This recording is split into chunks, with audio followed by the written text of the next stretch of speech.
Folks, and a hearty welcome to our drive-in theater.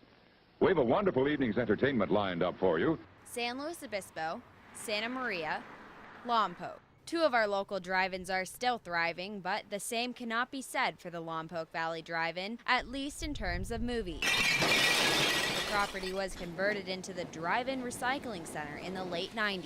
It sat for several years as nothing more than a vacant lot. And even though the Lompoc Drive-In doesn't show movies anymore, it remains a fixture in the community. It's a landmark. People come from all over the world and take pictures.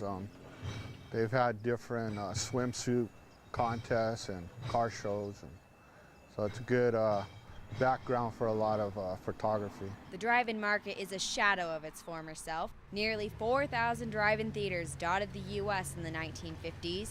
Today, there are fewer than 400. Here you go. Thank you. Enjoy the movie.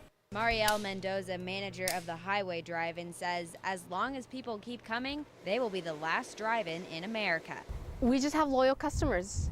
We have customers that come every single weekend. Mendoza says just weeks ago they were number 2 in the West in their grosses, and the Highway Drive-In is taking steps into the digital age, taking credit cards now, and most importantly, upgrading to digital film. By the end of this year, movie studios will stop making the old-fashioned 35mm film you see here, leaving many drive-ins reeling as they struggle to pay for the $70,000 upgrade. But the sun won't set on the Highway or Sunset Drive-Ins. Both will convert to digital before the year's out. It lets you know that our drive-in's here to stay for a long time. One thing remains the same. The Highway Drive-In uses the original 1950s speakers. And on Sunday mornings, the lots of the Highway and Sunset Drive-Ins transform into swap meets. That extra cash is helping to pay for the pricey but worthwhile upgrades to keep the drive-in experience alive. It's nostalgia, you know, I mean, it's part of history, so you should at least keep a little of the original instead of getting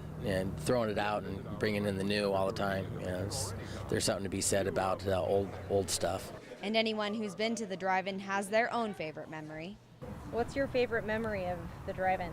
Oh, I don't know if I can talk about that. That's another good thing about drive-in. Sometimes you miss a lot of the movie, but you just have to go see it again. Locals say it's important for our drive-ins to stay open. When I was a kid, I used to come to the drive-in all the time. I would hate for, future generations not to be able to come to the drive-in and experience this. And when other people have kids, they want to take their children to the drive-ins, just like how they were children, and their parents took them to the drive-ins. We hope you have a wonderful time. Come back soon. Christina Favuzzi, KSBY News.